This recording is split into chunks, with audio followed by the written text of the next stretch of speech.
c'est la première fois que le nom Géraldine Nakache est tout seul sur l'affiche. Ça fait quoi? On est fébrile? On est fébrile, ouais, c'est fragile de se lancer parce que en plus on commence par l'écriture. L'écriture c'est vraiment seul face à la page blanche. Donc là ça a été pas tous les jours page blanche, c'est difficile à dire, hein, page blanche. C'était pas tous les jours simple, mais ensuite après au moment du processus vraiment de fabrication, là tout d'un coup il y a l'équipe technique qui te rejoint, avec qui tu travailles en amont, et puis il y a le plateau. Et finalement ce moment-là du plateau, il est finalement plus c'est plus si tétanisant parce qu'on est dans le feu de l'action, qu'on a préparé longtemps à l'avance quand même, et que a priori le temps court, donc faut y aller. Alors moi, j'aimerais savoir comment, à quel moment on choisit de prendre Patrick Timsit, qui pour moi aura sûrement le César de l'acteur le plus touchant de l'année, et à quel moment vous avez dit c'est lui? Assez vite, sauf que j'avais peur d'un truc, c'est que Patrick n'a pas l'âge du rôle, il est plus jeune que le rôle. Donc j'avais très très peur qu'il me dise t'es bien mignonne ma petite, mais mais non, je suis pas le papa de Leïla et Géraldine. Et en fait, il a lu très vite aussi, il faut lui reconnaître. Ça, c'est une vraie qualité pour un acteur. Parce qu'on est quand même tétanisé à l'idée qu'un acteur lise votre scénario. T'as lu à une rapidité incroyable, hein. Et on s'est vu quand il a eu lu. Et en fait, il m'a dit un truc. Il m'a dit moi, je le connais, ce papa-là. Je le reconnais ou je le connais, donc on peut y aller. Et effectivement. Alors Patrick, on connaissait les mères juives, mais on connaissait pas les pères juifs. Ben, vous savez ce que c'est qu'un père juif? Une mère normale. Voilà, non, c'est vrai que j'ai lu vite parce que d'abord j'en avais envie. J'avais envie d'aimer, donc ça m'a aussi, pendant la lecture, j'étais content d'oublier ce petit stress où on se dit ah là là, si c'est pas ce que j'attends, parce que j'en attends quelque chose. Et l'humanité qui se dégageait déjà dans le scénario a été multipliée quand on voit le film. Et on est dans la vérité, dans la vraie vie, je dirais. Donc de retrouver Géraldine, Leïla, et ça a collé immédiatement. Alors après Lettre à ma mère, vous êtes avec le père, mais c'est toute la famille bientôt. Et oui, ce sont des périodes comme ça où on règle des comptes, peut-être la rédemption, l'ingratitude qu'on a été. Je crois qu'il y a aussi des. Oui, ça ne me gênait pas d'abord de jouer un père. Je pense que c'est pas tout d'un coup, à un moment, oh là là, je joue un papa, je vais jouer des papas et tout ça, et alors ça me plairait. Je pense qu'au contraire, la vie vous a chargé pour pouvoir ne plus avoir à jouer, mais juste à être et à être au service d'un scénario d'abord, et puis du film pendant, bien sûr.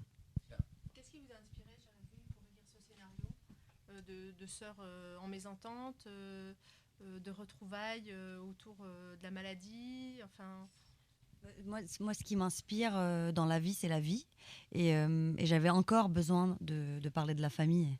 Donc c'était ça le démarrage. Et là où Tout ce qui brille, c'était deux amis qui s'étaient choisis, très vite est venue cette idée de ces deux sœurs qui, par définition, se sont pas choisies. Et comment on fait pour accorder nos violons? Comment on fait quand le temps file? Qu'est-ce qu'on fait avec l'héritage qu'on nous laisse? Des idées comme ça qui sont un peu vertigineuses, mais en tout cas, c'était ça le début de l'écriture. C'était sur ce thème-là. Vous vouliez également faire un film très émouvant, parce qu'à la fin, je pense que tout le monde pleure. Tout le monde pleure. Je suis désolée. Je voulais pas faire un film très émouvant. Je voulais pas faire un film quoi que ce soit d'autre derrière. Je voulais faire un film. Je voulais raconter ce que j'avais besoin de raconter. Ça devenait viscéral de raconter ça. Après, la couleur du film, effectivement, elle est liée à finalement la façon que j'avais d'écrire ce film-là. Et c'était très important pour moi que ce soit une comédie, parce que c'est aussi ma façon de vivre ma vie. Et c'était important de passer par l'humour, parce que c'est mon ADN et que c'est une forme de pudeur probablement aussi. En revanche, à un moment donné, quand on parle de ces sujets-là, il faut y aller. Et quand il faut y aller... et ben c'est pas grave de pleurer un peu. De toute façon, derrière, on rira un petit peu aussi. Donc finalement, c'est des vases communicants, tout ça. Avec les œufs durs du papa, ouais. Mais dans la vie de tous les jours, vous êtes très copine avec Leïla dans tous les jours, dans le métier et tout. Et là, d'être vraiment confronté, vous avez rigolé, sûrement, à des moments. Ah, vous pouvez pas imaginer Surtout dans la voiture. Ah ouais, la jouissance que c'est de pouvoir s'autoriser à jouer deux sœurs qui se blairent pas, quoi. C'est magnifique.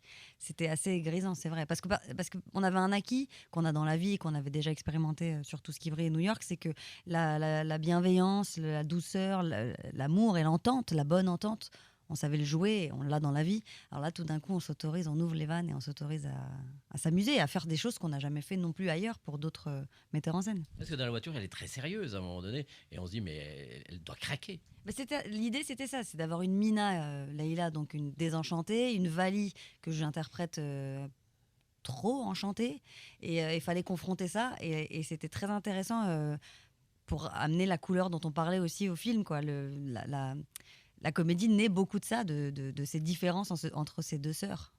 Je rebondis juste sur la voiture, des questions plus autoroute info. Quel rapport vous avez tous les deux avec la voiture? Elle est très présente là dans le film. Ça représente quoi pour vous la voiture? Alors, moi, j'ai pas mon permis, d'une part. Mais Donc, la voiture représente pour moi les trajets. Mes parents qui doivent me ramener chez moi, même à l'âge adulte, le soir, parce qu'ils veulent pas que je prenne de taxi ni de métro, parce qu'ils ont peur. Et du coup, un moment où ils sont devant, je suis derrière, et où on parle. Cette coquille dont on ne peut pas sortir, et où la pudeur, là, pour le coup, on la met un peu sous le tapis, parce qu'on ne se regarde pas dans les yeux, donc c'est plus facile de dire. Donc, pour moi, la voiture, c'est une coquille dans laquelle les langues se sont déliées. Patrick, vous avez le permis, vous, par exemple? Oui, mais c'est vrai ce que dit Géraldine, tout d'un coup, c'est Madeleine de Proust. Là, je me vois à l'arrière, stop ou encore, RTL, retour de week-end. Il est dimanche soir, j'ai toujours pas fait les devoirs pour le lundi matin. Et c'est un calvaire absolu. Et c'est vrai que cet espace clos, comme ça peut être pareil lors d'un couple. Oui, j'ai le permis, vous vous retrouvez dans une voiture, après un dîner, ça s'est pas extrêmement bien passé, où il y a une petite tension, à quel moment ça va parler. Il y a aussi le premier rendez-vous, le rendez-vous aussi, où on est là. Quel type de passager? Parce que par exemple dans le film on vous voit chanter, il y a plein de vidéos aussi qu'on voit avec Leïla où vous chantez par exemple. Souvent vous êtes en voiture quand vous faites vos délires. C'est ça, c'est la passagère un peu agitée, ou des fois c'est le temps de repos?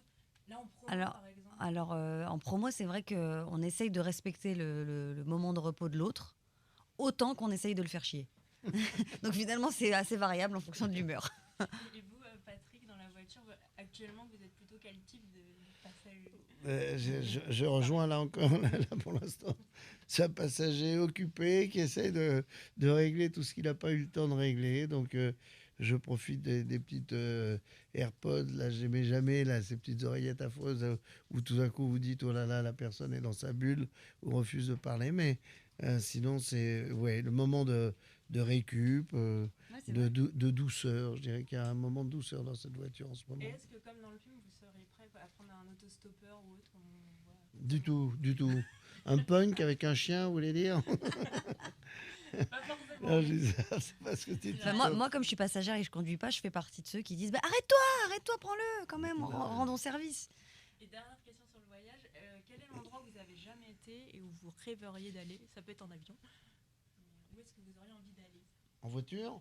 Peu importe, en voiture, en avion. Alors la voiture, moi je sais, mon envie, c'est de prendre une bagnole là et j'irai volontiers, je me ferai l'Italie. Vous voyez, je partirai de Lyon plutôt que de Paris, parce que le Paris-Lyon, là, ça peut. Ou vous le faites par l'autoroute et je le fais en train, ou je m'arrête régulièrement et là, ça vous prend 10 jours, quoi. Ça veut dire, évidemment, les Mâcon, les Dijon, les Baudes, et là, c'est vraiment.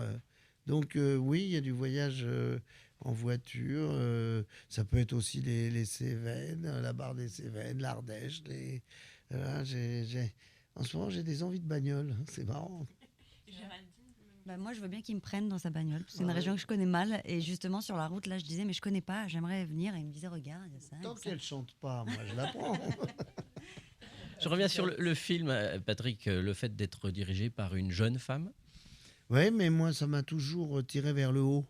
J'ai été dirigé par des femmes et ça me rapporte toujours quelque chose qui est unique, c'est-à-dire qu'elles viennent chercher. Et ça a été le cas vraiment avec Géraldine, quand elle vous dit qu'elle voit derrière, quoi. J'ai beau déconner, j'ai beau faire le méchant, parfois d'aller provoquer ou de bousculer. Elle voit immédiatement ce qu'il y a derrière et elle me demande ça. Et elle l'obtient. D'ailleurs, Mon premier crush cinématographique sur Patrick jeune, il me semble que j'avais 10 ans. C'était La Crise. Et il était sous la direction de Colin Serrault. Et Michou a changé ma vie, celle de mes parents, beaucoup, parce qu'avec mon frère, on faisait les dialogues de La Crise et souvent les dialogues de Patrick pendant à peu près 9 heures, tous les soirs au moment du JT en plus, pour les emmerder. Et c'est vrai que voilà, Michou a été notre coloc pendant des années avec mon frère. Ouais, il y a une rigueur. Il y a une rigueur aussi. Quand on parle de Colin Serrault, on peut retrouver ça aussi chez Géraldine, chez Valérie Lemercier. Il y a une rigueur. Ce sont des textes écrits, très écrits, où d'ailleurs, justement, c'est le bonheur. Ça vous permet justement de ne pas avoir à chercher. Oh tiens, qu'est-ce que je pourrais faire? Non, mais au contraire, à se vider et à se charger de son univers. Donc il y a des précisions. Heureusement que j'ai été à cette école parce que elle sera rigoureuse et elle veut obtenir. Mais là, ça a été aussi une façon de l'obtenir tout en voilà, sans le côté bon élève, instit et avec une tension qui n'aurait pas été bonne. Dernière question. Oui, une dernière question. Dans le film, on voit une mère quand même, une mère de substitution qui est Pascal Arbillot. C'était une évidence aussi ou elle a fait des castings? Vous avez... Non, c'était pas une évidence puisque j'avais écrit le rôle pour une femme de plus de 70 ans. Et en fait, je sentais que le rôle, il y avait une forme d'évidence. Je le trouvais pas assez fouillé, mais je me disais c'est ça, Gilberte, ce sera ça. Et puis il arrive un moment où je suis jury dans un festival de cinéma à Cabourg. Elle est dans mon jury. Elle a donc absolument pas l'âge du rôle, donc je peux pas penser à Gilberte au moment où je la vois. Mais je passe une semaine avec elle et je me dis la grâce de Pascal, ce qui traverse son œil comme ce que Patrick a, très fort, une espèce de brillance, une lumière, une fragilité, une tendresse aussi. Ça y est, c'était là, c'était Gilberte. Et je me suis dit que je suis bête, j'ai pas su écrire ce rôle. Évidemment qu'il faut qu'elle soit incarnée par une femme de cet âge-là. Et évidemment qu'elle est la mère, qu'elle est l'ange, qu'elle est tout ça à la fois. Et on a eu de la chance. Eh ben, merci. Merci beaucoup.